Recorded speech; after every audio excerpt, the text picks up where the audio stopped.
We have a round table that, as we've been talking about even yesterday, are going to help us kind of sort through some of the most important stories of 2015. And I hope, certainly as we open the phones, you'll join our conversation as well. Always joining us is Penna Dexter, and also usually with us on a fairly regular basis been Debbie Georgatos. But we also have with us Colonel Alan West, and it is great to have all three of you in the studio with us today. Happy New Year, Kerby. Great to be here. We also have one thing in common, which just occurred to me, and that is Penna Dexter's been a host on this program hundreds of times in the last 20 years. You're a talk show host, Wow, you're really Debbie. dating me.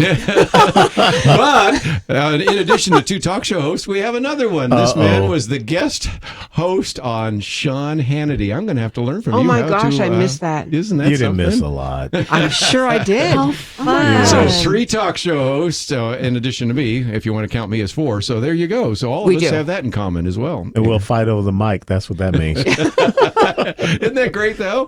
Again, you are just on a studio down the street here. Yes. And had a chance to be a guest host on Sean Hannity, and looking forward to that opportunity. Again, I'm going to be listening even more so to see if I hear that voice of Alan West. It's going to be great. Penna, start us off here. I mean, there are so many things we can talk about. We can talk about foreign policy issues like ISIS and the attacks in Paris, Charlie Hebdo, and things like that. Of course, we can talk about what's happening in this country, things like a decision on same-sex marriage or Black Lives Matter, as we got into a little bit yesterday, mass shootings, climate change, the election. Just a lot. 2015 has really been a busy year, hasn't it? Kerby, I always rely on you to organize things because you're such an organized person, and you have actually done so again. When you take all the things that were important that happened this year, it would be impossible to cover it in a couple of hours. But you've sort of touched on a few. I mean, one of them has to do, of course, with Black Lives Matter. That was a big story that sort of surfaced throughout the year. Another one is just all of the violence and terrorism that's taken place has certainly increased. The persecution of Christians and the attacks on religious liberty. I mean, if you ask the folks at Liberty Institute, and I think we are going to talk to Kelly a little bit later, this has been a rough year on the religious liberty front, not only around the world, but here in the U.S. So I guess you could sort of break it down into those few categories. Yes. Debbie, any thoughts about what you thought were some of the more significant issues this year? Yes, I think that the discussion is still ongoing in America about what we do about bringing Syrian refugees to America, Islamic immigration to America. How do you handle within America defining, locating who the terrorists are that may be the next San Bernardino? How do you create policy consistent with the First Amendment and protecting religious freedom and yet still protect Americans from potential harm? Yes. Alan, love to get your comments as well. Well, I think the big thing that we have to ask ourselves in America is ideologically where we're going. Because all of these issues that we're talking about really come down to, are we going to continue to be a constitutional republic, or are we going to continue or move on to a fundamental transformation? And then also so much is being based upon false narratives like the Black Lives Matter. You know, when we look at this fight that we're supposed to have against Islamic jihadism, we can't even say Islamic jihadism. And you have to ask yourself sometimes, you know, whose side is the administration on? When we had the San Bernardino attacks and, you know, the response is gun control, or you have the Attorney General that says, you know, I'm more so concerned about prosecuting and charging people under the guise of Islamophobia. So, you know, where are we heading in 2016? It'll be really interesting to see what we'll be talking about a year from now. I'm going to put on the table my suggestion for one of the most important stories that was poorly covered, and that would be Planned Parenthood. What do you think about that? I mean, that was something that if you did not listen to Point of View or some talk radio, you would probably not even know there was a scandal. Yeah, it's amazing, and it sort of showed up in the final budget vote at the end of the year, the spending vote, because Planned Parenthood was fully funded. Even though these videos, 11 of them, released one after another throughout the spring, the summer, and into the fall, showing that not only does Planned Parenthood make money from abortion, get taxpayer money, but also sort of has this side source of income in really getting paid for the products of abortion, which is baby body parts. You know, kind of tied to what Alan West, actually what everyone was saying, I'm going to focus on my radio show in the new year about restating what the American identity is, because I think that's part of why we can't filter things as well as we used to be able to. I love that you mentioned, Alan West, about the Constitution, and there is a lot of talk in the American left about the Constitution being antiquated or irrelevant, and the whole structure of America depends on seeing that as a foundational document. It's not just that, though. There are many things about America that made us great, like free markets and entrepreneurial spirit and the self-reliant can-do thing that's under assault by a growing dependency class. I think that politicians who can restate the American identity well will really engender enthusiasm among voters. I think that's vital. You're absolutely right. And, when I think about the whole thing with Planned Parenthood and how they, inserted that into that omnibus spending bill, this was an easy thing to win. And you did not even have to go into the whole thing about abortion. It's principle. Tell me how a private sector, not-for-profit organization can get U.S. taxpayer funds while they're running $1 billion profit. And then the number one thing that's supposed to be your responsibility as a federal government, you're saying you're going to cut 40,000 troops, active duty, from the United States Army. So that doesn't make sense that we're sending $535 million to this organization, what they're doing, but yet we're telling men and women in the Army who are supposed to be defending us, they got to go home. Now, why couldn't the GOP have won that argument? That's a winnable one. Let me just also put one more on the table, and that is, as people go to our website today, they're going to see some of the memorable events of the last year. We posted some of those yesterday from Associated Press and ABC and others. But one of the other articles they're going to see is the United States spying on Israel and Congress. Given the fact you were a congressional representative at one point, Alan West, and that you may have talked to Israeli groups at one time or another, is it possible they even have some of the kind of spying that took place in your life? I'm sure they could have, and this is unconscionable. And once again, I hope that this is something that is not just going to be lost as we transition from 2015 to 2016. This is behind the Iron Curtain type of stuff. Yeah. When this administration would, as the National Security Council spokesperson said, if there is a compelling national security purpose that we deem, we're going to go after American citizens, ordinary citizens, and heads of state. So you took the National Security Agency and you turned them loose against not just our best ally, but against our own representatives. This administration has no boundaries, and I think that's very important for us to understand. One tiny thing I wanted to add is kind of an umbrella point of view on many, many issues we talk about is that it seems like we've honestly lost the concept of truth in America. There is a truth that maybe Black Lives Matter presents and a perception of truth that some other group, but we need to insist as citizens, as just active participants in this precious country, that truth exists. We have to hold the media accountable when they don't present truth, when they malign things and turn things and are biased, and hold our own politicians accountable. All of these fake votes that the GOP did in Washington to appear to be standing up on Planned Parenthood and other issues, all designed ahead of time when they knew they were going to capitulate to what the Democrats wanted, that's dishonest. And we need to call it that. We need to be citizens actively demanding that politicians be honest with us. Well, we're going to take a break and talk a little bit more about that $1.1 trillion omnibus spending bill, but also want to come back a little bit more on this issue of spying on Israel, of all people, so that we can find out the perspectives and insight that Benjamin Netanyahu had. Well, that doesn't make sense. And didn't Richard Nixon step out of office because he was spying on the other party? We'll talk about that right after this.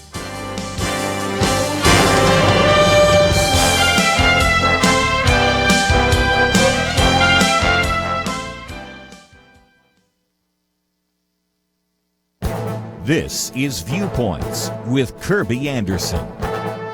A report from the Pew Research Center warned that the U.S. birth rate dropped to its lowest level since the beginning of the Great Depression. The birth rate of 63 per 1,000 women of childbearing age is the lowest since at least 1920. The major reason for the decline in births was due to a drop in births among immigrants. America would have dropped below replacement levels if it were not for the significant number of births among immigrants. The tough economic times have decreased their birth rate as well. Nevertheless, foreign-born moms continue to give birth to a disproportionate share of the country's babies. Fertility rates have been dropping for some time, but it has sometimes been difficult to see because of the fluctuations in the number of babies born. After World War II, we had a baby boom in which 76 million babies were born between 1946 and 1964. The baby boom was followed by a baby bust, and some have called that a birth dearth. This birth dearth has been taking place for decades, but it has been hard to see. The number of babies born in the 1980s and 90s actually increased, but it was not due to the birth rate increasing. It was because there were so many baby boom women who were having children. The birth rate is down for many reasons. Abortion is one obvious reason. More than 1 million babies that might have been born each year are aborted. Lifestyle choices are another reason. Young people are getting married later, having children later, and have fewer children compared to previous generations. The situation in America is not unique. All of the modern industrialized countries are facing what they call a demographic winter. Falling fertility rates and aging populations are one of the greatest challenges facing many countries in Europe and elsewhere. The United States may now face those same challenges. I'm Kerby Anderson, and that's my point of view. Take Kerby and the Point of View team with you on the go with the Point of View app. Search for Point of View Radio at the Apple or Google Play stores.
You're listening to Point of View, your listener-supported source for truth.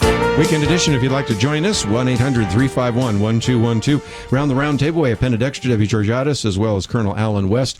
And a little bit later, Kelly Shackelford join us by phone. But I want to come back to this issue of spying for a minute, Colonel West, because this is a story that deserves a lot more attention. And the fact that it's come out right now means that Congress isn't talking about it. Maybe even the talking heads aren't talking about it. Well, we should be talking about it. We should absolutely be talking about it because this is a mindset that has to concern you. Yeah, we were talking off air, does Israel spy against us or whatever? It was the president who about 2 years ago said that we're going to stop eavesdropping on, our allied and leaders. Angela Merkel and Absolutely. people like that. Yeah. And now we come to find out that he was using the National Security Agency for his own political purpose because this was about the Iranian nuclear deal. So is it more important for the President of the United States of America to spy on members of Congress, Jewish advocacy groups like AIPAC, ZOA, and others, and then also Prime Minister Netanyahu, because he wanted to get this thing across for the Iranian nuclear deal? Now we know how he knew exactly who to go to in the United States Senate to prevent them from, even bringing this to the floor. Because remember, 42 Senate Democrats filibustered and prevented this nuclear agreement from even coming to the Senate floor.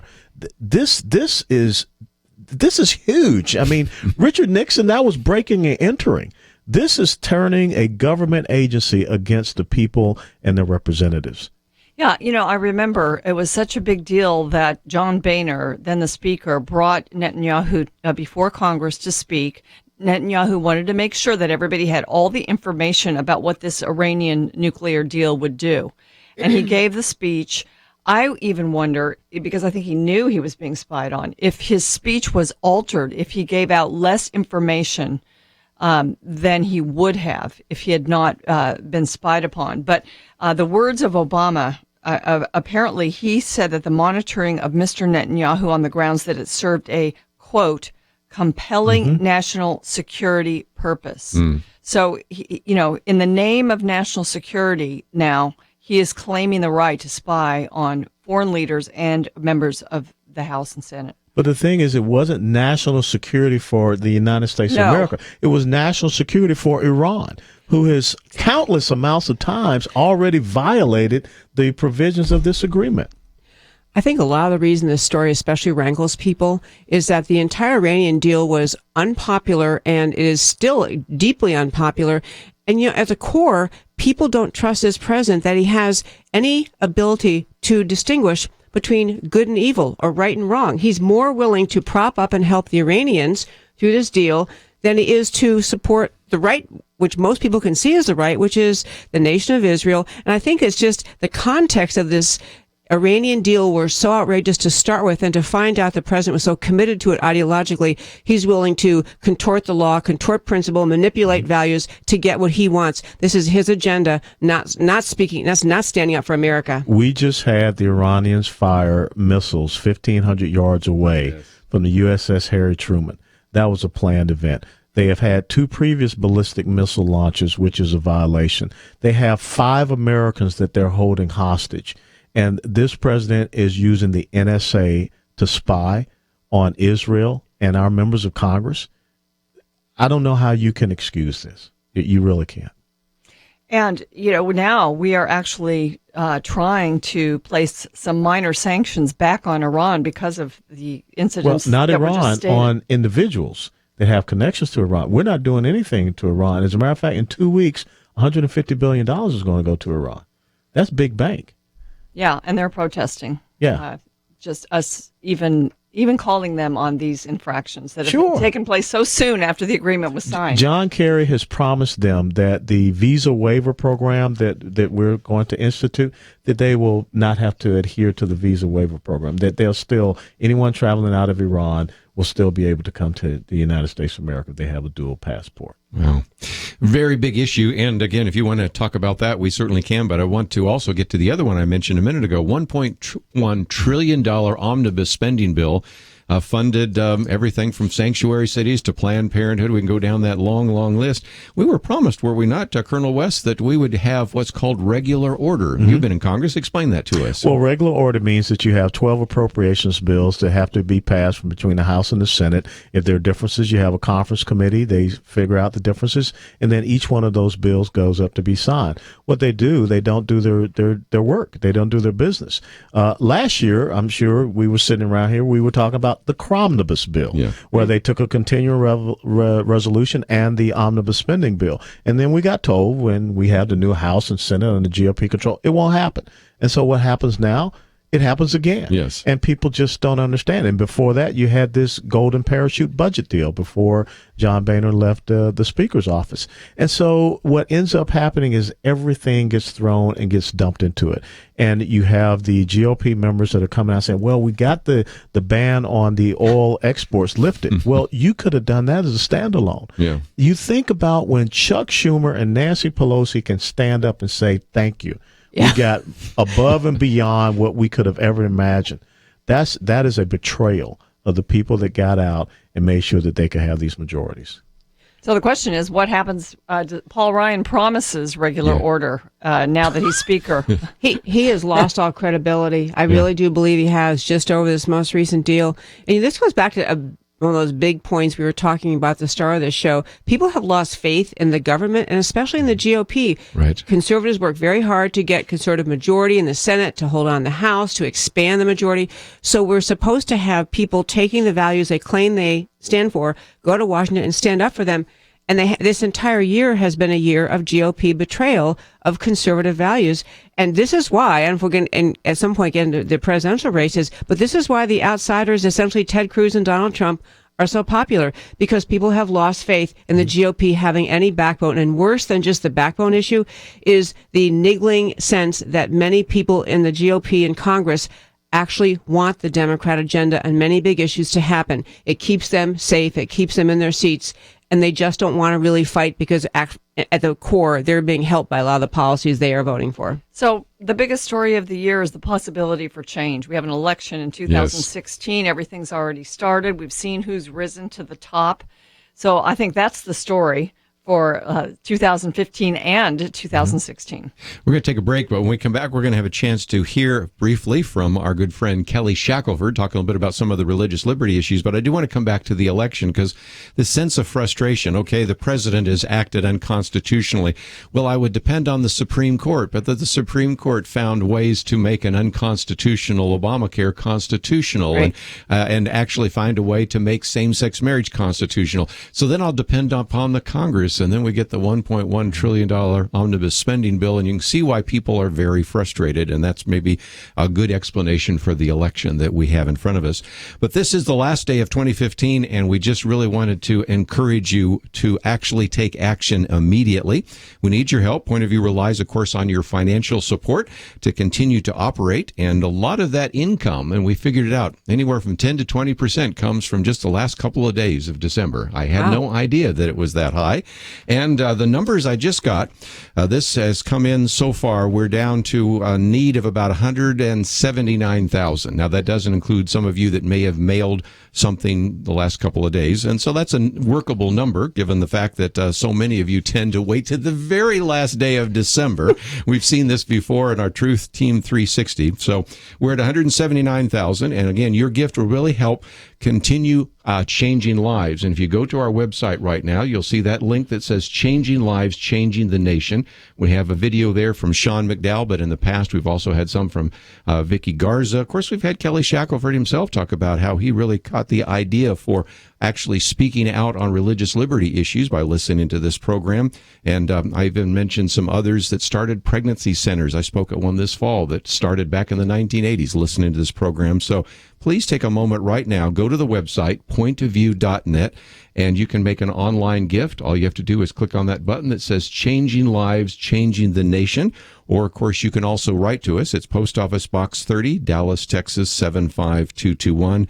And I've had some people say, well, can I just call? And you can do that, too. So let me give a different number for that. The number to call and use your credit card, 800-347-5151. And Penna, over the years you've been with us, knowing only so well how important financial support is for the ministry. Every year, at the end of the year, we inform you of the need, and you come through. And so we're asking that you would do that again, because we are a listener-supported ministry, and we depend on your gifts. God is faithful. So ask him what he would have you do. And again, that's what we are encouraging you to do right now. So as we go to a break. Well, it's not just what God would have you to do. Let me tell you what I'm telling you to do. I'm telling you to contribute, or else I'll find you and I'll drop you for push-ups. And if you don't want to be dropped for push-ups, pick up the phone, go online, just like I did last week, and donate to this great ministry. Yeah, again, thank you for your gift as well. This is mine that jumps out of airplanes and scuba dives, so you don't want to get on the wrong side of Alan the West. push-up list, yeah. We will be back right after this. Well, this is it. Time is almost up. The ball descends in Times Square in just a bit. That 2015 to-do list, it's almost too late. But here's one thing you can do. Go online and be a nation changer. Our current trials in America are the result of countless decisions piled on one after another, but you can make a decision right this moment and do something to turn the tide. Together, in 2016, we can work to change this nation for the better, but it starts here, right now. Step up with a final year-end gift by visiting pointofview.net. Look for the Changing Lives, Changing the Nation banner, or use the Point of View radio app, pointofview.net, or call 800-347-5151, 800-347-5151. One final time in 2015, thank you for being the change that America needs. Do it right now. Pointofview.net, or call 800-347-5151. Thank you. Point of View will continue after this.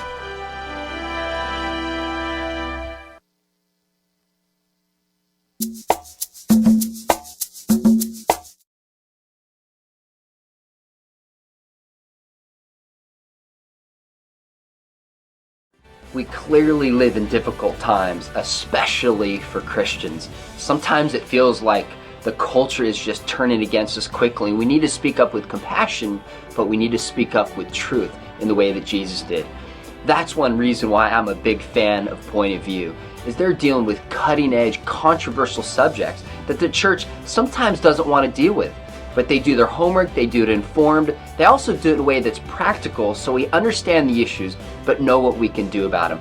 Kerby just asked great questions. It's clear that he understands the issues, it's clear that he's informed, but he's also thought about the issues biblically, but wants to help people understand what can they actually do about it. One of the reasons I think Point of View is so valuable is because they just deal with the cutting issues of the day in a manner that's informed, in a manner that's gracious, and in a manner that's making a difference. So if you want to make a difference, especially today in our culture that's becoming increasingly hostile in some ways to the Christian faith, Point of View is standing up for truth, and they need your help.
You are listening to Point of View. The opinions expressed on Point of View do not necessarily reflect the views of the management or staff of this station. And now, here again is Kerby Anderson. Weekend edition as well as year-end edition. And again, around the round table, we have Penna Dexter, Debbie Georgatos, as well as Colonel Alan West. And we're going to be talking with our friend Kelly Shackelford. Talked about the fact everybody around the table is a talk show host. Quite a number of authors. I might mention again Debbie's book, Ladies Can We Talk, as well as Alan West's book, Guardian of the Republic. So I got all the books here as well. But we have also by phone our good friend Kelly Shackelford, of course, the head of Liberty Institute. And Kelly, thank you for being with us today. Oh, happy to be on, Kerby. One of the things we also posted is the hostility to religious liberty, and the argument was that no Americans ever saw a year like 2015. How so? Well, I mean, gosh, it's on so many levels. We keep track of the numbers of attacks on religious freedom every year, and it's multiplying. I mean, there's not just increasing, there's multiples of increases. And I mean, I just, one of the things I was saying the other day, Kerby, to a group is I said, think about kind of what's happened with regard to Christianity. I mean, think about how everybody was shocked a year ago when you had pastors have their sermons subpoenaed. And people thought, I never thought I would see that happen. But they would say, but we're not going to have Christians arrested in the United States. And then you have Kim Davis, right? And so that happens. And then it wasn't too long after that, well, you'll remember in Oregon, people literally losing their lives because they admitted they were Christians. So you can see the increase in attacks. And that's just in looking at 1 year. And this is all in our soul, not somewhere else. And so when you start going through the cases, I know we sort of did that, sent that out and to people who are on our list, and just kind of went through a number of the cases from last year and how many are already set for major decisions coming up next year on religious freedom. Kelly, I think one of the things that happened, of course, is the Supreme Court legalized same-sex marriage, and it seems like the left took that decision and immediately started using it as sort of a bludgeon over the church, didn't it? Yes, I think we were averaging, right before that decision, we'd been averaging about 15 requests for new cases a week. And since that decision, we've been averaging 15 a day.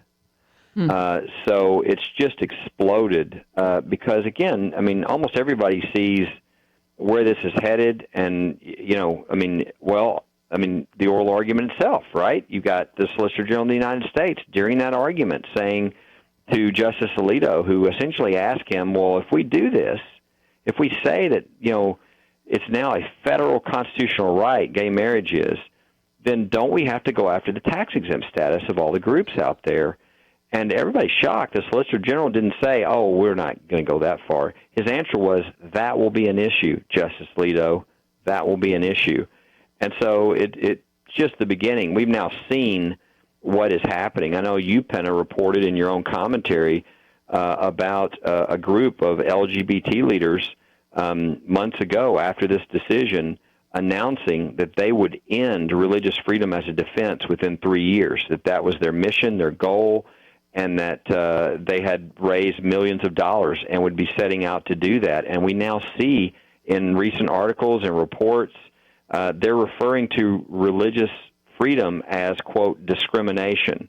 And this is their whole approach. And so if they have their way, we won't have religious freedom in this country. And all that started with that decision. And it's a new weapon, certainly, that they're going to try to use against, the church, against people of faith. And it's going to be a battle we're going to have to win. Kelly, this is Debbie. I love that you wrote this Liberty Institute article called No Americans Ever Saw a Year Like 2015. And I thought I'd follow all these cases. And there was one thing I wanted to ask you about in that article, and I think, Kerby, you're saying this is up on your website. You make reference to churches and synagogues continuing to face attempts by government officials to restrict or eject their ministries from areas where people desperately need their services in New York, Houston, New Orleans. What are you talking about? Well, Houston, it was the two black churches that had moved into a neighborhood decades ago. It was the roughest area of town where people were very much in danger, and they said, this is where the church needs to be. And they went there, and they slowly started to redeem that community. And when the honky-tonk went out of business, they bought it, and they made it into a youth center.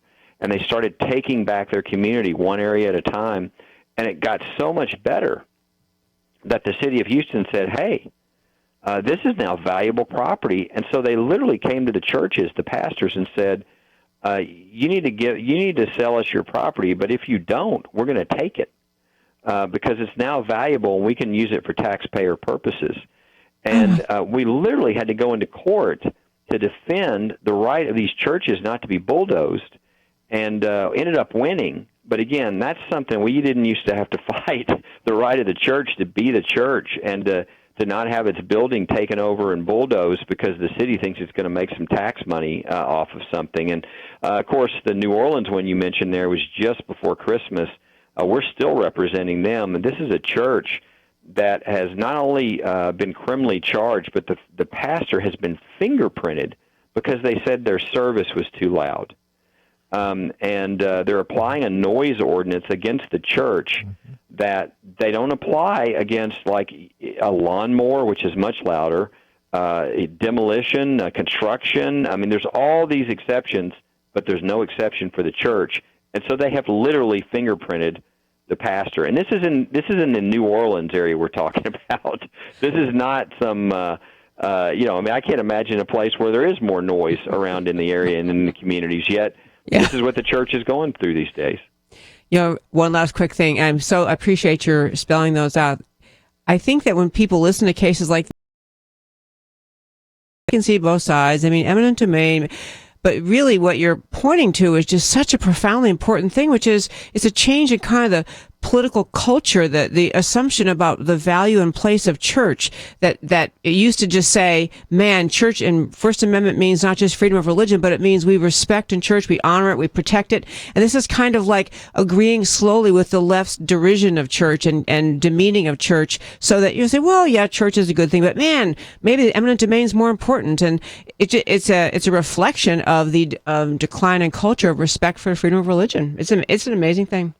No, you're exactly right. I mean, some people ask, well, why are the numbers of attacks on religious freedom increasing by 100? Like, for instance, the last 2 years, 133% increase.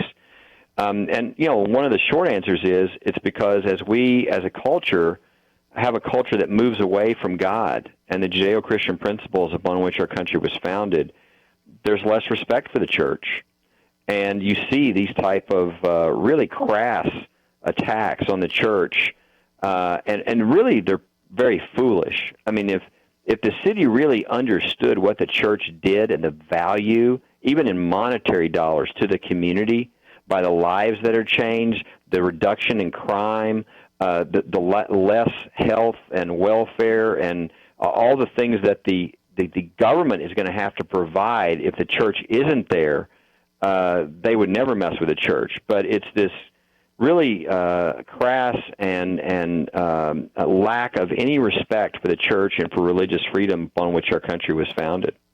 Kelly, we only have another minute or so before you have to leave us, but the news isn't all bad, because we can win these cases. I'm looking at one that's kind of been dragging on for a while in Oregon, where the Kleins, the bakers, they've just been harassed for refusing to bake a cake for a same-sex couple.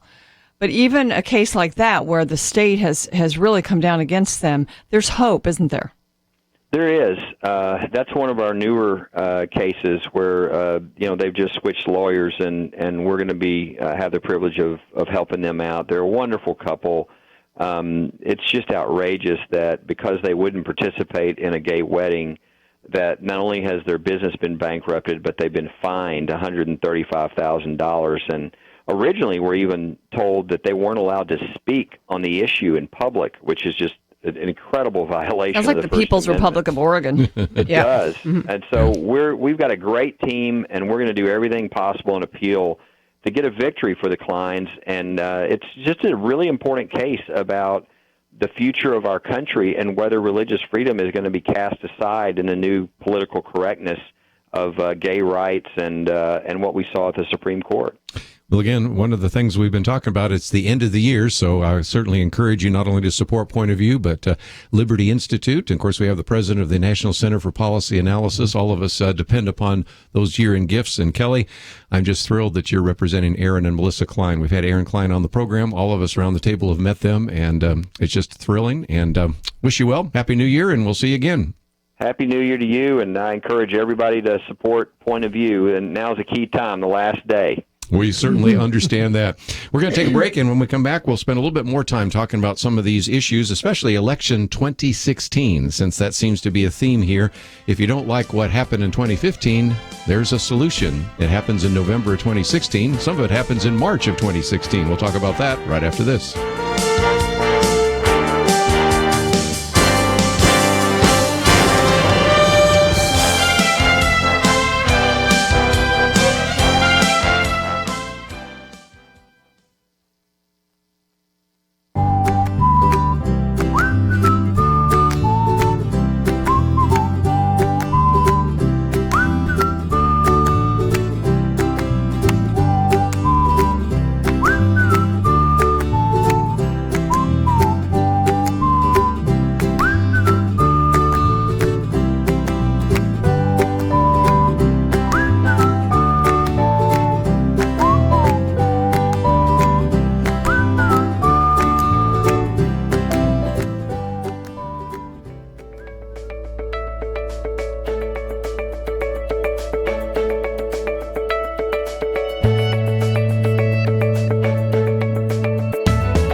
Now, back to Point of View, your listener-supported source for truth.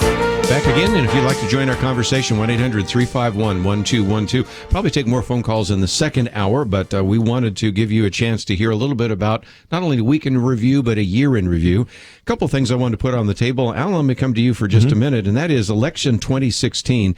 This growing frustration, which I talked about just a minute ago, we hoped that the president would do the right thing. So we thought, well, okay, maybe we have checks and balances, so maybe the Supreme Court would do the right thing. Well, it declared things that were constitutional, whether it's Obamacare or same-sex marriage. So then the hope was maybe the Congress would do the right thing. And if we just elect the right leaders, all of this will go away. And that's, I think, one of the reasons why right now you have a very different kind of set of candidates doing well in these primaries than many people would have predicted a year ago. No, you're absolutely right. And if Charles Montesquieu and James Madison were around, they'd say, this whole thing about separation of powers and three branches of government, sorry, guys, we kind of let you down, because it is based upon the interests of the individuals, and that's what we see happening. If we just stuck to the Constitution, Bob Corker would not have come up with this, perversion, and we had to have a resolution of disapproval when the Iran nuclear agreement should have been looked at as a treaty. So there is a level of frustration out there because people, like you said, the Supreme Court is acting outside of their purview as prescribed by the Constitution. The Congress is definitely allowing the executive branch to do more legislating, and the rise of the bureaucratic edict and fiat, that is what is occurring. So it's very confusing. And so when you went into this election cycle and you had all of these governors that had been quite accomplished and done well, and look at what is happening now. These governors are running around and, the first ones to drop out, Perry, Walker, we just had Pataki. These governors aren't connecting with people. You see Kasich out there, you see Huckabee out there, and they're not landing any punches because people don't care right now about policy issues. You know why? Because you say these things to us and then you don't even do it. So it is completely an emotional based election cycle. Now, one thing I will say that ties into, the reason why Point of View is here, the things we've been talking about, especially the last segment with Kelly Shackelford, 7 to 8 million Christians did not show up in 2012. And this is what you get. You get the type of lack of leadership, principal leadership. You get the kind of almost anti-Christian type of environment that we have. And there's some people going to be listening to this and say, well, prove it. Well, when you have a president that stands up at a national prayer breakfast after ISIS has burned alive a Jordanian fighter pilot, and he starts railing on Christians about the Crusades, that shows you that we have a disconnect with the Judeo-Christian faith heritage and the person that is supposed to be the president of the United States of America. And furthermore, Mr. President, the reason why, Pope Urban called for the Crusades in 1095 was because Muslims were persecuting Christians in the first place in the Holy Land. So all things are the same. But it is so important that we have to move away from this entire sense of emotionalism and start talking about principle and getting this country back on track. And it's not that Christians in America who are involved are asking for a theocracy. We're actually asking for a return to our constitutional principles. And, if we did that, we'd be back where we need to be. Render unto Caesar. We're so far away from that now. And I think that because, we've had the Trump phenomenon, people just do not trust the Republican establishment. So they've gone, this big chunk has supported Donald Trump. And I think, now that we move into actual caucuses and primaries and people start to think about who would really govern us, I think people still want somebody that's going to tear out the old root and branch and bring us back to constitutional principles. How we get there, everybody's got their own opinion on that right now. But I do think Alan West is correct when he talks about how these governors, some of them may have done that, torn us out root and branch, but nobody trusts them to do it. Nobody is willing to place all their eggs in that basket. And so it's going to be a very, very interesting year. And I think it's a year where Point of View has a big role to play in keeping people educated and tying things together for them. Connecting dots. Yeah, connecting dots. We talk about that a lot.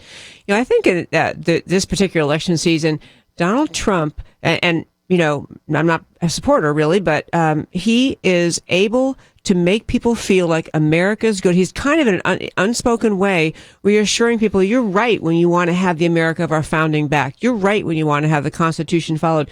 That America's a good place. It's a good country. It's a good people. And it's almost like he doesn't have to talk about policies at all. He's just addressing that unspoken frustration that America is being demeaned in the eye because we're abandoning our founding principles. We're abandoning what we're supposed to be about. We're abandoning our Constitution. He doesn't even articulate those things, but he just is an emotional, you're good people and we're going to make it great again. And several of the candidates on the GOP side have something in their campaign's mantra or slogan that's about America being good, and people want to hear that reassurance. I mean, it's why they're popular. I also just think there'd be something about people want to hear people running for office out of a nobility of purpose, a love of America, a love of what's right. They want to hear nobility, and they think all they see in politicians is a selfishness and a perpetuation of their own power. They're looking for that concept of nobility and service to the people and to the country. Wow. No, you're absolutely right. And I do believe that character will end up being a point in this. I know a lot of people say that that's not the case, but sooner or later, the folks are going to say, I'm tired of you lying to me, being it Republican or Democrat. And I think you see a rejection of the Democrat establishment with Bernie Sanders. The thing that hurt the GOP establishment more than anything else was that omnibus spending bill. I think so. It just drove a dagger into their hearts, and I don't know if they can overcome that. Yeah, I think that was one very significant issue, which we talked about in the last time we had you here. I know you're going to have to run off, and first of all, I want everybody to support us because I don't want you to say drop and give me 10, but 10 is easy, 20. No, look, you know, the point that we're making here is that we cannot continue to go down the path and believe that there has to be a separation of interfaith, individual faith, and participation in having a righteous government. Separation of church and state did not mean that we separated our faith heritage from who we are. It meant that we did not want to see a head of state and a head of church in the same. We did not want to see a government that suppressed and persecuted people for their faith. And guess what we have today?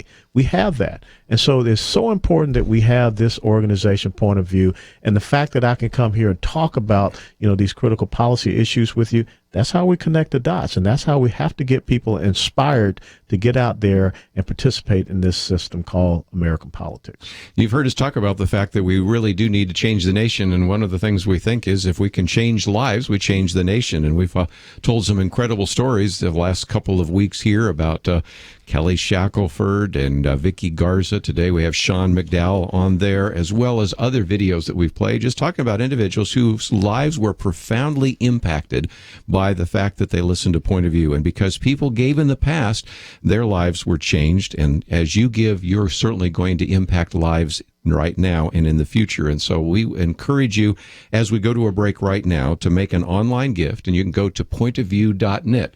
The link is Changing Lives, Changing the Nation. As you click on there, we give you a suggested donation level. And then, of course, you can also watch that video by Dr. Sean McDowell. We also encourage you, if you would like to write to us today, if you want to get credit, you want to make sure it's post office boxed. And so, again, Post Office Box 30, Dallas, Texas, 75221. So make sure it's postmarked for today. But I know some of you said, well, we wouldn't mind calling somebody and giving our credit card number. So as we go to a break, we'll open up that line again, 1-800-347-5151. 1-800-347-5151. We need to hear from you. Well, the last time we looked, we needed still $179,000. That sounds like a lot, but if each person does what they need to do, we'll meet that goal. We'll be right back.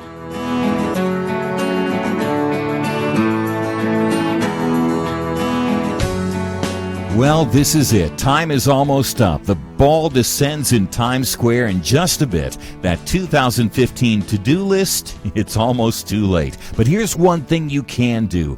Go online and be a nation changer.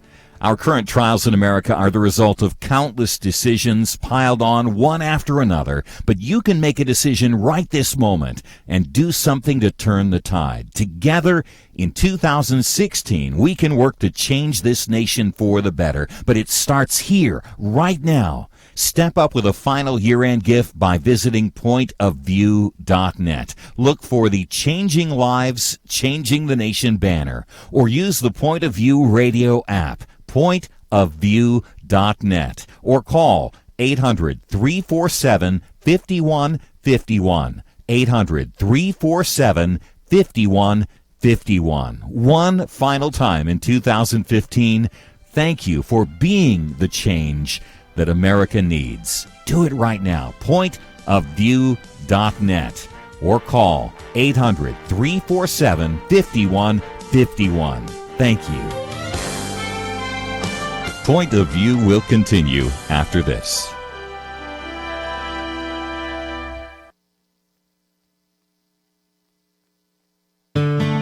I just thank God for y'all. I listen to you every day, truly. I wanted to thank y'all for everything you do each day to inform Christian families and our community about the things we can do, and just the way you're so informative. I listen to you daily and love you guys and appreciate you so much. God bless you, Kerby, for keeping this show so on track and for the decades of wonderful help to this nation that Point of View has been. We're all big fans of your work, and we pray that God will just prosper it.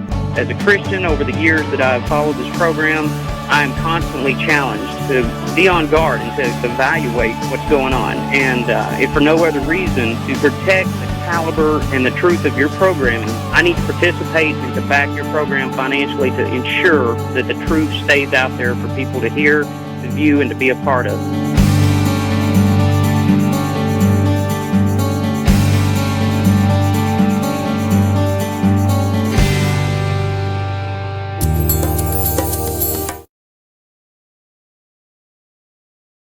We clearly live in difficult times, especially for Christians.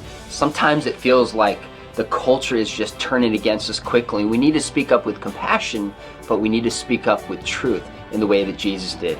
That's one reason why I'm a big fan of Point of View, is they're dealing with cutting-edge, controversial subjects that the church sometimes doesn't want to deal with. But they do their homework, they do it informed, they also do it in a way that's practical so we understand the issues but know what we can do about them.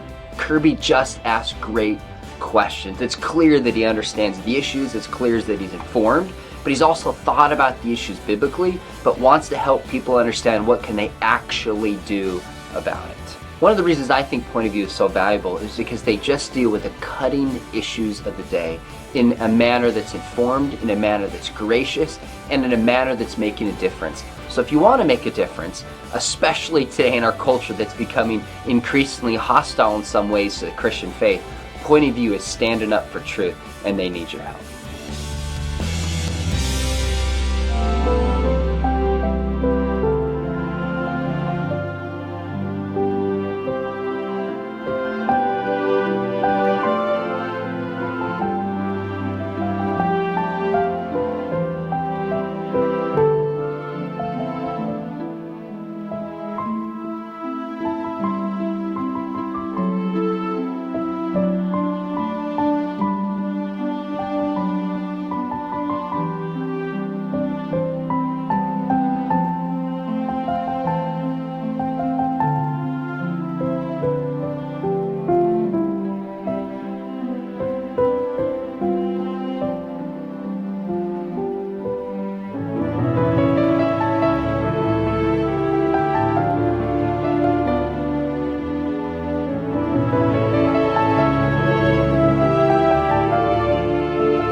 Kerby Anderson. Second hour today, if you'd like to join our conversation, 1-800-351-1212. First hour, we had Colonel Alan West. He had to go on, but we still have with us Penna Dexter and Debbie Georgatos, and this is going to be a lot of fun. In the second hour, not only a weekend in edition, but also a week in review and a year in review. So lots of things to talk about.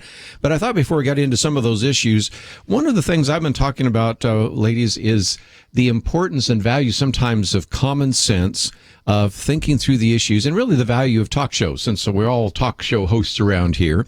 And a good example that I used just a few days ago was the fact that, we've had these mass shootings, and there were a number of outlets that were reporting that one in San Bernardino was the 355th mass shooting this year. Now, if you think I'm over-exaggerating, this was reported by the Washington Post. It was reported in the Boston Globe. It was reported in the New York Times. It was found, and you could hear it on PBS, CBS, and MSNBC. Now, before you even get into the numbers, just use some common sense. Okay, when that came out, I think we'd had about 320 days in the year. There's, 365 days. Okay, do the math here. More than one a day. More than one a day. Does that make any sense at all? And those are the kinds of things that sometimes we just need to encourage people to listen to Point of View or to listen to other programs, Debbie's program, Ladies Can We Talk, or even when, of course, we were talking about Alan West being the guest host on Sean Hannity.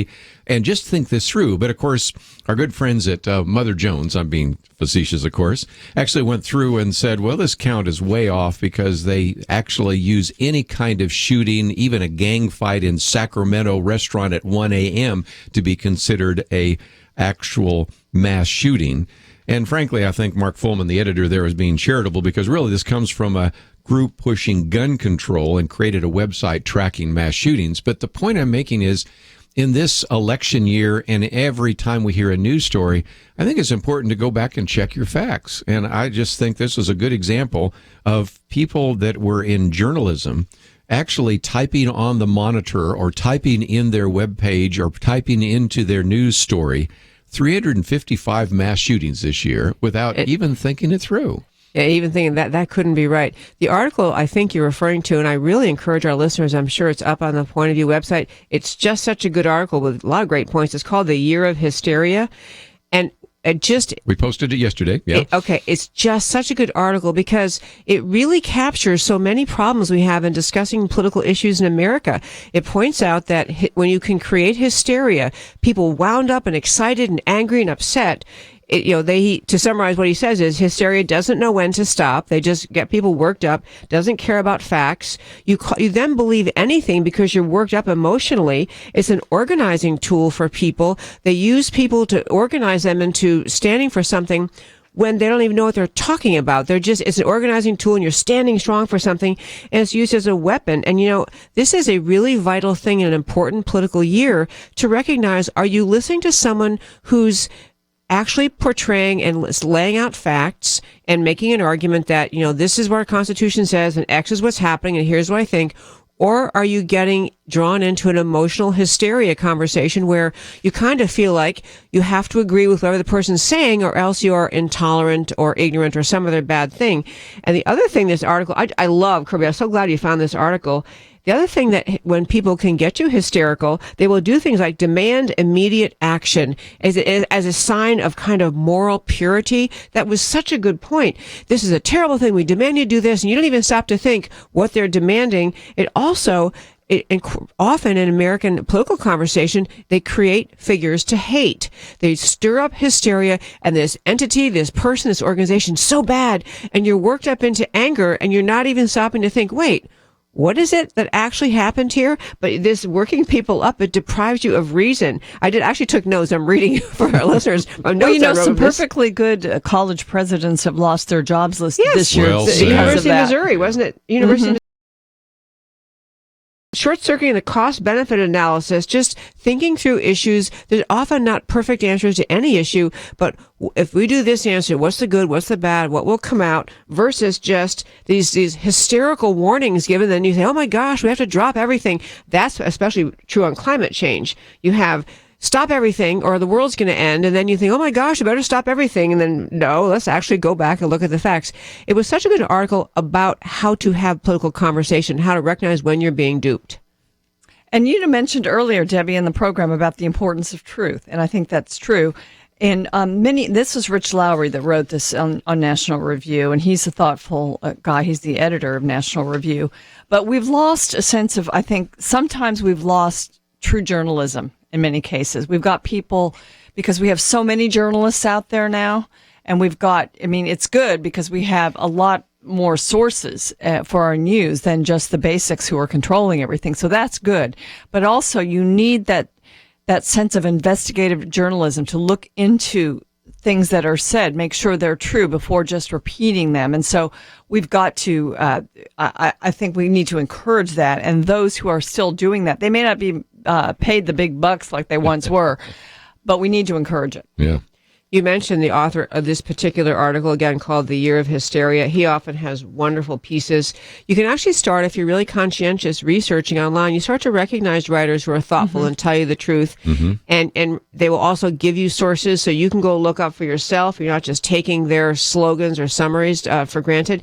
And actually segues well into what you're trying to do, Kerby Anderson, on raising and having people donate to Point of View. This is it's a reason to come to Point of View whenever you do, because you will get truth and facts, and often Point of View will post the articles and links and the research. And in a world where you just have so many people trying to shape your opinion and trying to shape the outcome of elections, shape the popular view of any subject, the Point of View is a truly unique service offering that for your listeners. And the depth of issues covered here is it's deeper than any other source I'm aware of, honestly. It's an amazing source. And so it really is, if you want to keep on having a source available for truth, it's a great place to come, Point of View Radio, and to support it at this end of the last day of the year of 2015. You know the frustration you have of having a show once a week for 2 hours. It kills me. But we get 2 hours every day, so we get a little more time in that. Yeah. Again, that article, Year of Hysteria, it's on our website, and he talks about a number of things, everything from whether or not the Confederate flag caused problems. Of course, we just talked a little bit about Black Lives Matter, as well as the mass shootings. And, of course, Penna mentioned the one here at the University of Missouri. You have the president losing his job. You have the master of one of the colleges at Yale University losing his job. You have all sorts of other people protesting. And maybe when we come back, we can talk a little bit about global warming and climate change, because you mentioned some of those cost-benefit numbers. And I've run the numbers in a commentary that came out earlier this month, and I've got one coming out on Monday on global warming and CO2. So we'll talk about that a little bit, too, because that's been a big story this year.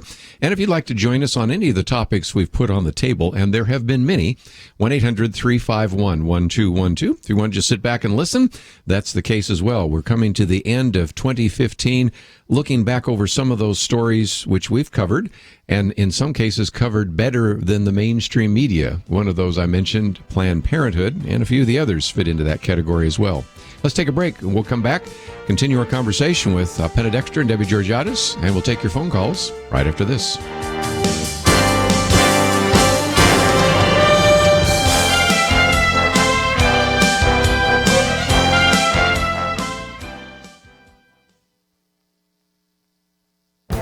This is Viewpoints with Kerby Anderson. A report from the Pew Research Center warned that the U.S. birth rate dropped to its lowest level since the beginning of the Great Depression. The birth rate of 63 per 1,000 women of childbearing age is the lowest since at least 1920. The major reason for the decline in births was due to a drop in births among immigrants. America would have dropped below replacement levels if it were not for the significant number of births among immigrants. The tough economic times have decreased their birth rate as well. Nevertheless, foreign-born moms continue to give birth to a disproportionate share of the country's babies. Fertility rates have been dropping for some time, but it has sometimes been difficult to see because of the fluctuations in the number of babies born.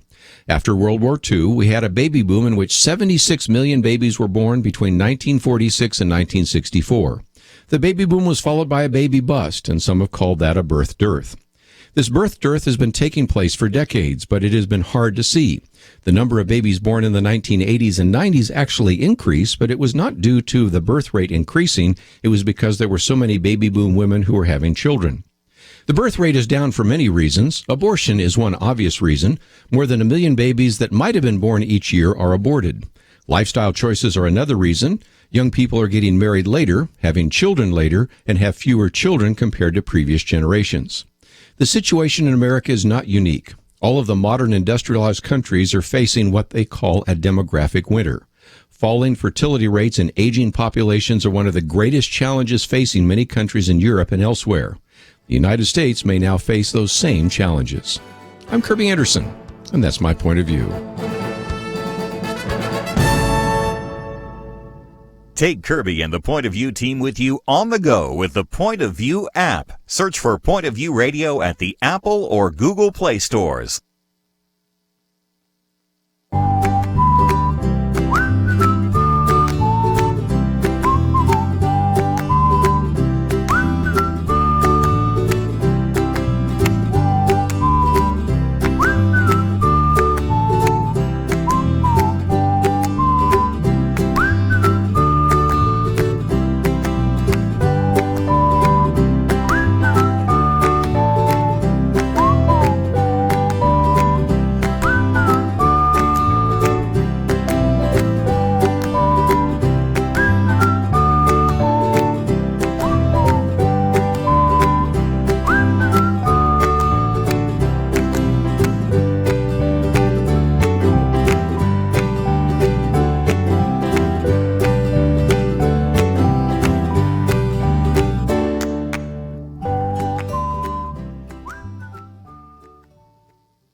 You're listening to Point of View, your listener-supported source for truth. Year in review, if you'd like to join us, 1-800-351-1212. We're kind of looking over the year, and if you'd like to join us, we'll take some of those phone calls. Let's head out to New Hampshire. Sue, thank you for calling today. Hi, good afternoon. I'm glad to hear your conversation, and I'm thankful that I was able to get through.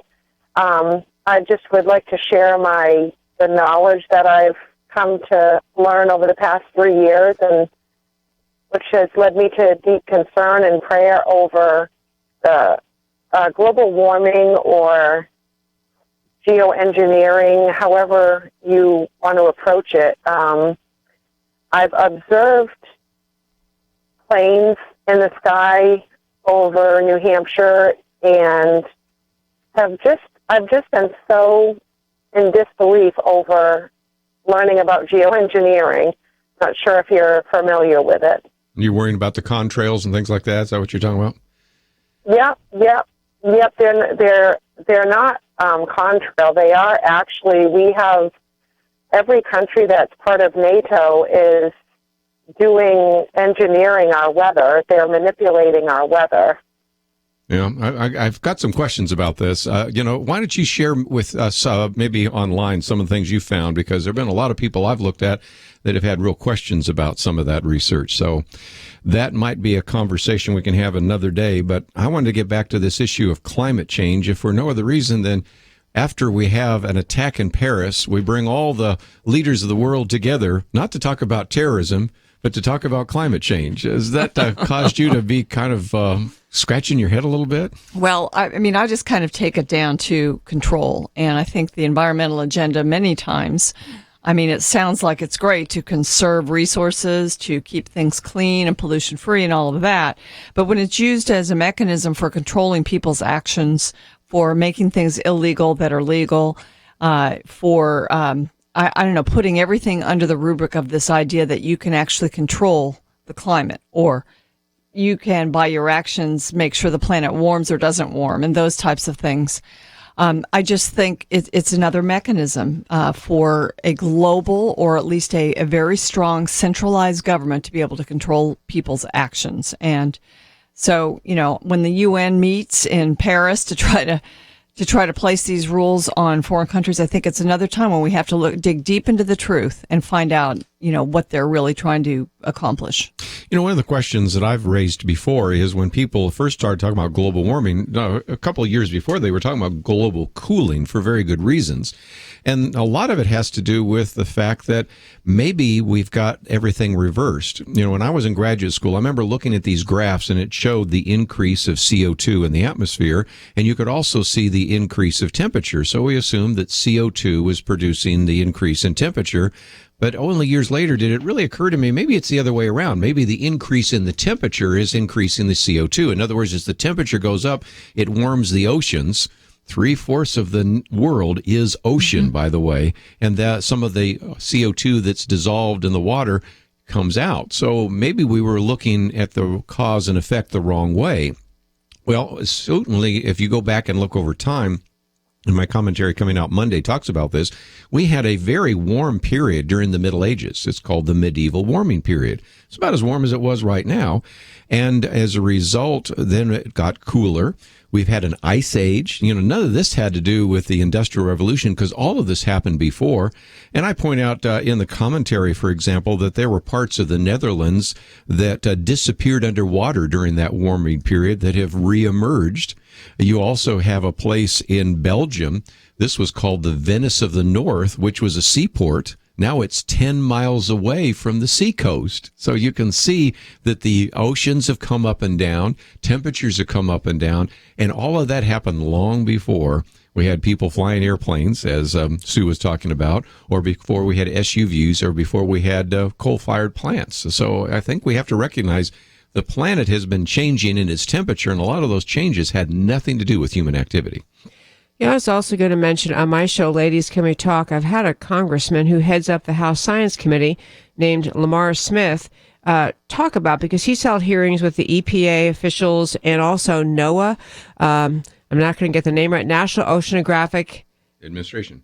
Yeah, there's another A, I think. An Aeronautical Administration. Anyway, what was interesting, he shared with us, because we have to decide on these kinds of issues that there is such a thing as science and truth, and there is certainly not all of science is known, not of all of the environment is understood, but some things they do know. For example, the analogy Congressman Smith made was the size of a football field. We can all picture a football field. If you think of the football field as comprised of all of the natural gases occurring in the entire atmosphere, and you stood a dime up on its side, so the skinny side up of a dime at the end zone, that dime, that width, as compared with the whole football field, is how much of the atmosphere is made up of CO2. So CO2 is a minuscule portion of our atmosphere, and even that, CO2 is a naturally occurring and, in fact, a necessary element in the environment for plants to grow. So it's a necessary element, and yes, some things man does may put more CO2 like in the atmosphere. Yes. Yeah, like breathing. But even cars and airplanes put more CO2 in it. But when you think of that minuscule portion CO2 presents, the idea that we're going to have a massive change in everything we do because of minuscule increase or decrease in CO2, I think it undergirds it's a mechanism for control. Exactly. It is something, and I'll tell you another, we were talking about hysteria as a means of manipulating people's thought. The other one, in a similar aspect, is manipulating people's thought through fear. People think, I'm not smart enough to understand, I'm not a climatologist, and some of them are worried, so I guess I'm just going to salute and be worried. But that's what happens, is they use fear, and people's assumptions are too ignorant to understand it, to just say to people, we understand it, you don't, climate change is real, you must do everything we say, and people sign up. Folks, you are smart enough to figure this out. There are plenty of sources out there, climatologists screaming from the rooftops that climate change and the way the left is portraying as a dangerous world is going to end kind of thing is simply false. And it's important because it's being used to change, it will change your life if we surrender to this climatology takeover. I think one of the things that will happen, and we're going to see this, we're going to be able to measure it, is that if the sort of these climate alarmists have their way, and we begin to rely less on fossil fuels and more on wind and solar and all of that, our energy sources are going to become less reliable and more expensive, and we're going to find ourselves not with the lifestyle that we had before. We're going to notice blackouts and brownouts, and we're not going to have the things that we've been used to, but that we've complained about because we say they're causing quote unquote warming. So I think it's going to be, as we look ahead, we've had a president, we've had a White House that has bowed to this agenda and really has not even allowed Congress to weigh in sometimes. So we're going to, unless we reverse that, which is something else that has to be reversed under a new administration, hopefully, unless we do, we're going to experience those bad side effects. To any of you also out there thinking about this question of what's the real truth on climate change or not, it's a really important thing to think about. Why is it that not just former Vice President Al Gore, but the leading climatologists will not debate the subject? They will not meet with other people who see it the other way. In what other arena of science do you get told, this is consensus, we've all decided, no talking, no one can discuss it anymore? It is a signal, it should be taken as a signal, they don't want you to think it through for yourselves. And that's a sign that there's something very faulty in their reasoning and thinking, in their positions. One of the things you said was cost benefit, and Bjorn Lomborg, who used to actually be an environmentalist and wrote the book The Skeptical Environmentalist a while back, was doing the calculations on what this would cost to the various countries, and he was coming up with maybe $200 billion for China and at least $150 billion for us, and these numbers were in the trillions when he started figuring out what this would cost in terms of cap and trade and carbon taxes and things like that. But then at the end, he says, then if we could do this, and we won't, but even if we could do this, first of all, we'd lower the GDP, but more importantly, what would be the impact on the climate? And his best estimate is it would be 0.3%, 0.3%, less than 1 degree Fahrenheit by the end of the century. That is a perfect definition for lots of bucks with no bang, right? Absolutely. And that's another thing. Congressman Lamar Smith said he's asked EPA experts testifying in Congress before his committee, if we did everything you wanted, everything, what would be the difference in our climate? And I don't know what year he picked, 2100 or 100 years from now. And the answer is virtually nothing. Yeah, 0.3%. Yeah, which basically they're telling you this is all, and there's something just so embracing of the idea of God's creation of the universe that you would think that all this is necessary to preserve God's creation. There's this massive surrender of civilization, essentially, to preserve God's creation. We're going to take a break. I can see we got some phone calls on that, so we'll take those. But let me just mention, we're coming to the last day of 2015. Your financial support is necessary, so please visit the website, Point of View right now, and pointofview.net will give you that opportunity to give, and we certainly need to hear from you. We'll be right back. Well, this is it. Time is almost up. The ball descends in Times Square in just a bit. That 2015 to-do list, it's almost too late. But here's one thing you can do. Go online and be a nation changer.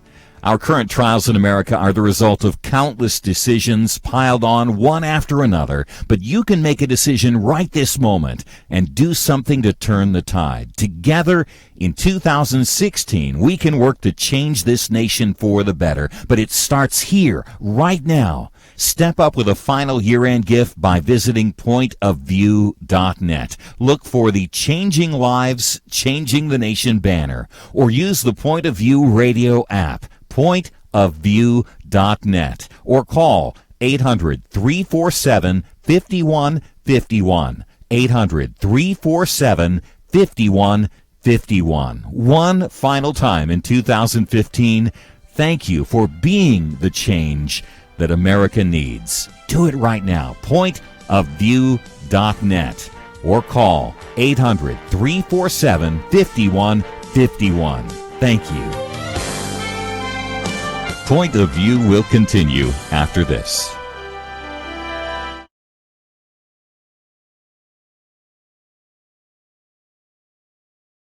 We clearly live in difficult times, especially for Christians. Sometimes it feels like the culture is just turning against us quickly. We need to speak up with compassion, but we need to speak up with truth in the way that Jesus did. That's one reason why I'm a big fan of Point of View, is they're dealing with cutting-edge, controversial subjects that the church sometimes doesn't want to deal with. But they do their homework, they do it informed, they also do it in a way that's practical so we understand the issues but know what we can do about them. Kerby just asked great questions. It's clear that he understands the issues, it's clear that he's informed, but he's also thought about the issues biblically, but wants to help people understand what can they actually do about it. One of the reasons I think Point of View is so valuable is because they just deal with the cutting issues of the day in a manner that's informed, in a manner that's gracious, and in a manner that's making a difference. So if you want to make a difference, especially today in our culture that's becoming increasingly hostile in some ways to the Christian faith, Point of View is standing up for truth, and they need your help.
You are listening to Point of View. The opinions expressed on Point of View do not necessarily reflect the views of the management or staff of this station. And now, here again is Kerby Anderson. Final half hour, if you'd like to join us, 1-800-351-1212. Year in review, and we'll take another phone call. Let's head out to Texas this time. KBJS. And Tom, thank you for joining us today. Hi, Kerby. Thank you for taking my call. Sure. What would you like to add? Well, I was going to say, though, your guest is so correct. About 2-3 years ago, right after I graduated from college, a friend of mine was doing his master's in history. And his professor wanted him to read a book by one of the environmental authors who, in probably 2009 or so, was considered to be one of the leading authors. And once he started researching the book, he found out how much of the book was plagiarized and how much of it was just based on other books and on non-fact. Well, and a lot of that has to do with picking and choosing your data, because in order to even make it look like we've had global warming for the last almost 20 years, you've got to really pick data that comes from like cities, which have what's called a heat island effect. You've got to, in some cases, accept what has now been seen as tarnished or manipulated data. because that is the case. And of course, the article I have coming out on Monday points out that one of the things that caught everybody's attention just a few years ago was if you go back and look from 1940 to 1980, you actually had a little bit of a decline in the temperature. Then since about 1988 on, you've had a slight increase, but not much of one, at a time when the carbon dioxide concentrations are going up significantly. And that's when people started saying, wait a minute. This, the various computer predictions and models, they are predicting something very different than what we're finding. So to keep this thing propped up, you've had to manipulate the data, ignore data, and just scream a little bit louder, I think, basically. Yes, sir. And, the funny thing was this particular author was so adamant in the beginning of his book on telling people how to attribute him. And then as you research through the book and find out all the people he has blatantly plagiarized without attributing to, it's just really, you might as well just throw the book away. Yeah, very good. Tom, appreciate your phone call. Any comments? Because I want to get on to some other topics, but we have been talking about the environment. And again, it's back to this issue of discernment. When you have people get so hysterical, sometimes that's the first reason to say, why can't we talk about this rationally? When we can't have an open debate about this, that should set off what I call your baloney detector. Say, maybe I'm getting a fair amount of baloney here. What about this? Just one thing, subject related that we were talking about off air was just how any theory that says whatever happens proves my theory that's what climate change is. This climate change that the left is pushing is if it snows, if we have huge snowstorms, it's evidence of climate change. If we have a very hot Christmas in a climate that normally has snow, that proves it. And so once you get to that point that anything that happens proves it, it's not a theory anymore. It's just an ideological insistence on a viewpoint. Yeah. It speaks to the arrogance of man, really, because God created the earth, the heavens and the earth. He's the one that controls the climate. And when we talk about, things that we do that could actually affect the climate, perhaps they can, but he's the overall orchestrator of the climate. And I think when they took the words global warming, which we found out, isn't always true. You can prove it's warming if you take your temperatures in the right places. They realized that was not a good definition or word. They switched over to the word climate change. And the climate changes hour by hour. We've had days where we've had like 4 different seasons in one day. So the climate changes. Nobody can disagree with that. It's such a general term, and it's not something that's scary. It's something that happens. God controls it. Let's, if we can, just before we run out of time here, talk about Franklin Graham. And the reason I do that is, number one, Penna Dexter's commentary, which again, if you are receiving our commentaries or you visit our website, we always post that, and we'll post that tomorrow. And then those of you that receive the commentary will actually receive it in your inbox on Saturday. I wrote one earlier, but again, it will air next week. So we have 2 different commentaries by 2 different individuals, all finding something very interesting. And that is Franklin Graham has made the announcement that he is fed up with the Republican Party and decided he'd be an independent. Mm-hmm. He's leaving.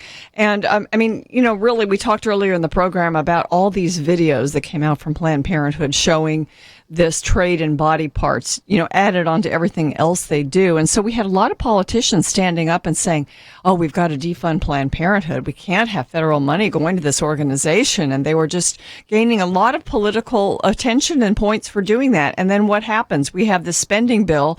There was no defunding of Planned Parenthood. They're getting the same funding that they've been getting.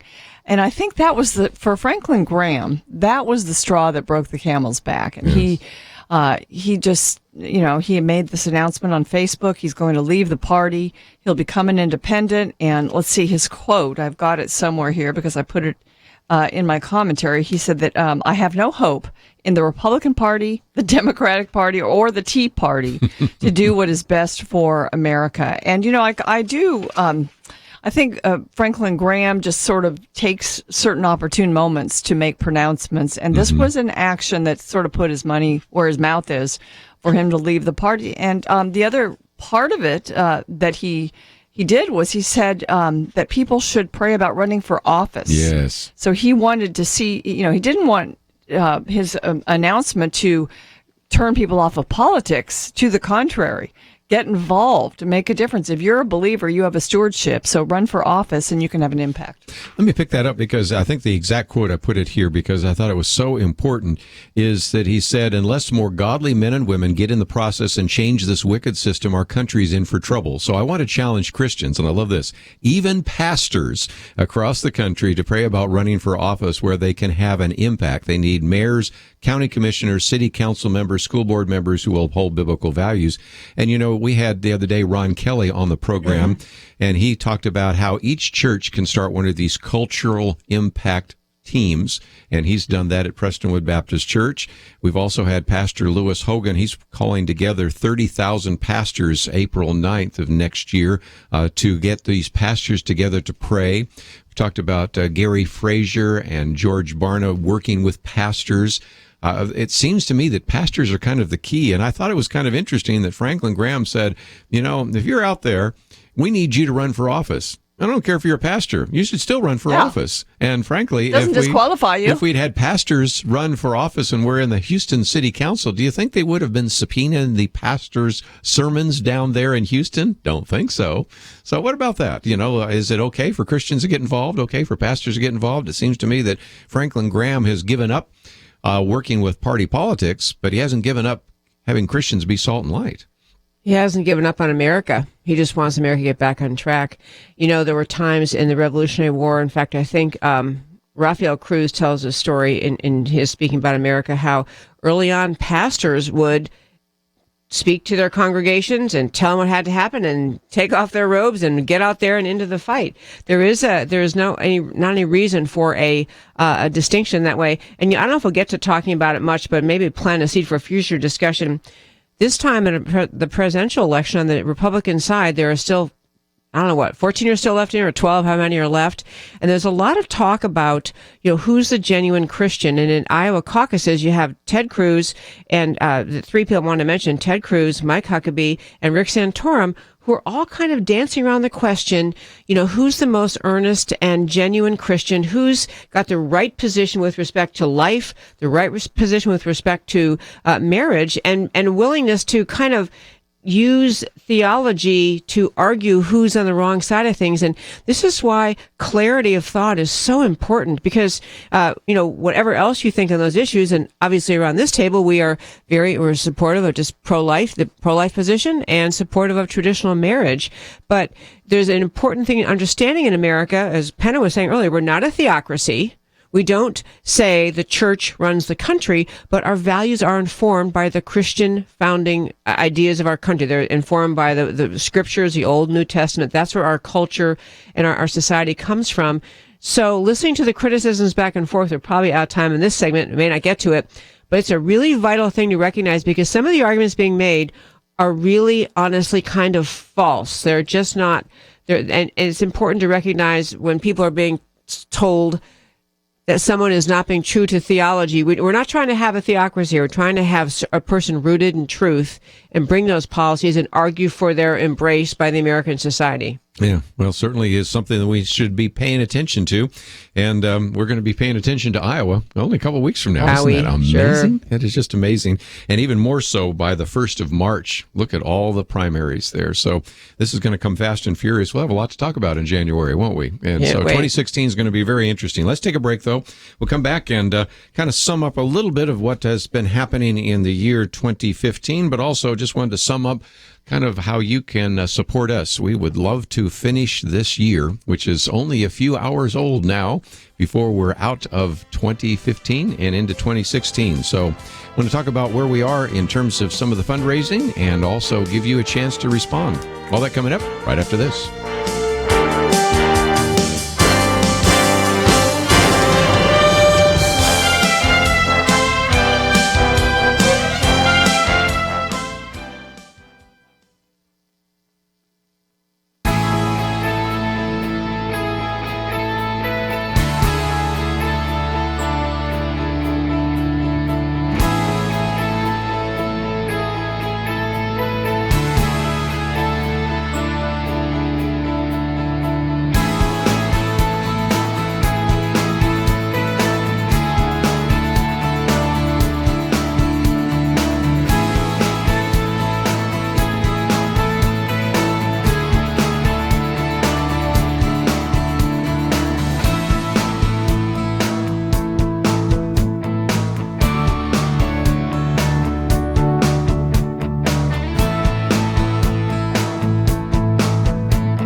Now, back to Point of View, your listener-supported source for truth. Back for a few more minutes. We've certainly spent some time today talking about year in review, but we also are coming to the end of our financial year because, indeed, if you would like to support this ministry, we only have a few hours left. And so we have in studio with us Penna Dexter, Debbie Georgatos, but also brought the president of Point of View, Warren Kelly, with us.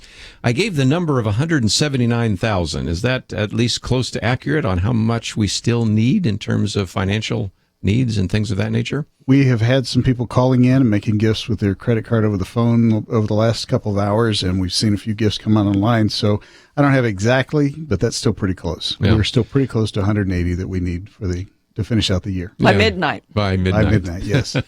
And interestingly enough, we have some people that wait to those last few hours. You've had some people in the past that literally have called or else gone online at 11 o'clock just so that they could still qualify for 2015, or in last year, of course, was 2014. So I guess that will happen again. I don't know what it is, but you've been with me for a few of these various programs that we've done over the years where we've had a matching grant, or even more recently where we had Truth Team 360, and more of it just seems to come in that very last hour, that very last day. I don't know what that is. I don't know why it is, but people do seem to wait till the very last minute. But if that's you, it's the very last minute. Now is the time to get up there and do something with it.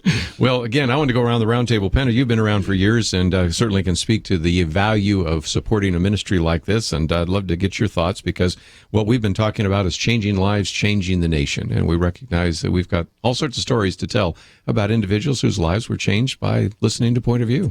We do. And, we performed this service that I think we've all been talking about today, and that is to educate people, to bring the truth and to mesh it with the biblical worldview and help people understand the things that we're facing. And, every year, as we look kind of back on the year and we look forward to the next year, I think it's a good time to think about the importance of Point of View. And, this year, this election, every election's important. This one is pivotal because we have been pulled and dragged so far to the left. So many of our founding principles have been challenged. So many of the things that make America great are being stripped away by those in control. And we have opportunities now to make a change. And I think for people to understand what's at stake takes more than just a surface knowledge. We've got 2 hours a day to educate people. And so if you've got resources, or if you want to think about your tax picture or whatever this year, we are a 501c3 nonprofit organization. Your gifts are tax deductible. And I think this would be a great investment here at the end of the year for you to think about and really pray about it. Ask God what he thinks you ought to do. Warren, she was mentioning the election. Of course, every 4 years, and of course, really every 2 years, but especially every 4 years in a presidential election, we provide a lot of information on the website. And your support is going to allow us once again to provide links to all sorts of different groups, whether it's the family policy groups or Concerned Women for America or Eagle Forum or American Family Association, as well as other kind of voter guides and resources. We have a place where people can check in and make sure that they are registered to vote. They can find out a little bit more about some of the candidates. So that is something that, again, your support is going to, in addition to the 2-hour radio program every day. Right. As you said yesterday on the show, that there's a lot of things that we're doing online. It's not just a radio show anymore. There's so many resources that we have through the website. And you talked about the voter guide site that will be up and running after the first of the year. And we're doing everything we can to equip you with the resources to understand the world from a biblical point of view and put that worldview into action in our culture.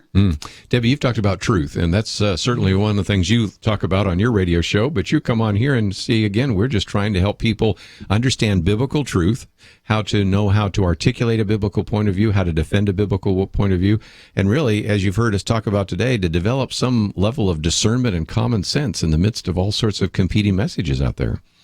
Absolutely. For everyone listening to Point of View Radio, what I find not just extremely valuable, but it's a unique place for people to come. Point of View Radio is a unique place to come to connect the dots between these ideas you hear on Sunday morning and what you do when you go vote or participate in your community in any way. And there are not enough churches where pastors or other church leaders are trying to tie biblical principles to today's issues. And so Point of View does that. And whether you do or don't attend church or whatever happens in your church, this is a service for Christians in America. And the other thing I'll say is that there is just so much pressure in political conversation to sound savvy and insightful, and perhaps a little bit of a dismissal of the role of the founding Judeo-Christian ideas in today's life. But those ideas are what made America great. They are what keep us safe, and they are what keeps our culture whole and intact and stable. So these are vital principles, and to have someone spell them out for us all. And I will say a little personal pitch for Kerby. Kerby is a fabulous host. I've heard many people say he could be a big national, he could have a huge and bigger role if he wanted, but he's doing exactly where the Lord's placed him. He's doing this job, telling the world all about how the Judeo-Christian ideas are vitally needed in America and how they apply to everything we are thinking about. I think some people also, you hear point of view on your local station. You don't realize the reach of point of view. We are on hundreds of stations across the nation. We go into communities where people may not have another avenue to get some of these things. They may not get some of the, sort of the syndicated talk shows, but we are nationally syndicated, and Kerby has a voice throughout the nation. And so if you want to invest your dollars in something that makes a difference, point of view would be it. Yeah. The other day had somebody say, I listen to you every day, and I'm going, really? You're in such a small town. I didn't know they had anything except a gas station there, but apparently they were broadcasting into that. And again, that's the kind of reach, Warren, that we've had. And of course, having our own satellite and giving it an opportunity to send that message to so many different radio stations. And then, as you and I talked just the other day, we see individuals downloading this broadcast, downloading the podcast, going to the YouTube channel, and you're going, who in Dubai, who in Indonesia is listening to this program? So it is really having not only a national impact, but sometimes even an international impact. It is, and the impact is in places where you just don't expect it to be. And those people that are being touched by the program today are going to go on and make a difference in the culture tomorrow. We've had so many stories of that, and we're now hearing a lot of younger people. I remember the story about, I just blanked on his name, but the young man that came up to you at the Black Bear restaurant in Manteca, California, recognized your voice, knew who this is, Kerby Anderson, came up, was so excited to talk about how the program had impacted his life and how that he was starting a career in broadcasting because he wanted to touch other people's lives as well. Yeah. So, or the story of Jeremy Dice, here's an individual that was listening to Point of View in the backseat of his mother's car and now is sitting on the program with us on a somewhat regular basis, which made me feel really old, but nevertheless, that's the case. Warren, let's talk about what people can do. First of all, of course, anybody that would like to mail us a check, you better do it right this second and get it to the post office because it needs to have a postmark. But again, Post Office Box 30, Dallas, Texas 75221. Of course, they can go to the website pointofview.net. But unless they're hearing it really late at night, they could give us a call, couldn't they? Still, yes. And that's 800-347-5151. That's a different than the on-air number. But we do have some people that would be willing to take your credit card. And as we're going off the air here in just a few minutes, and next time we get together, it'll be 2016. Again, 800-347-5151 or pointofview.net. Yeah, I would encourage those of you that can to use the pointofview.net. It will be open all the way up until midnight in your home location. Well, hope you do that because, again, if you're listening to this later or something like that, you won't be able to get someone to answer the phone. But Debbie and Penna, it's just been a great year, but I'm ready for 2016, aren't you?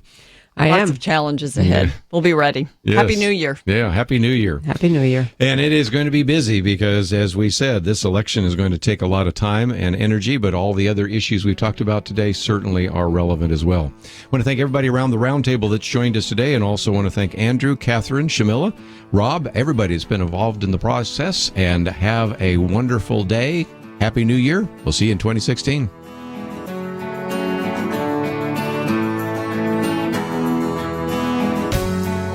Well, this is it. Time is almost up. The ball descends in Times Square in just a bit. That 2015 to-do list, it's almost too late. But here's one thing you can do. Go online and be a nation changer.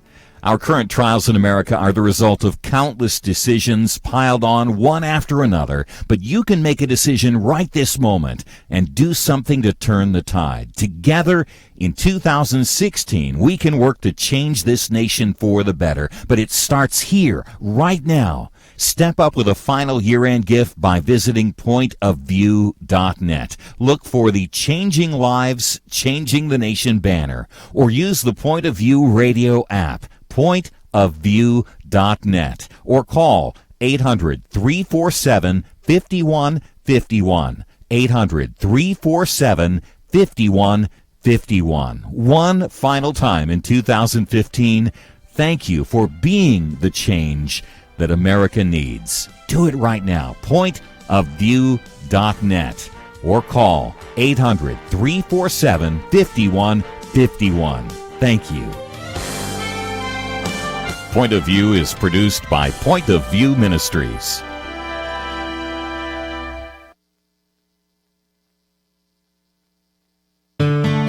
I just thank God for y'all. I listen to you every day, truly. I wanted to thank y'all for everything you do each day to inform Christian families.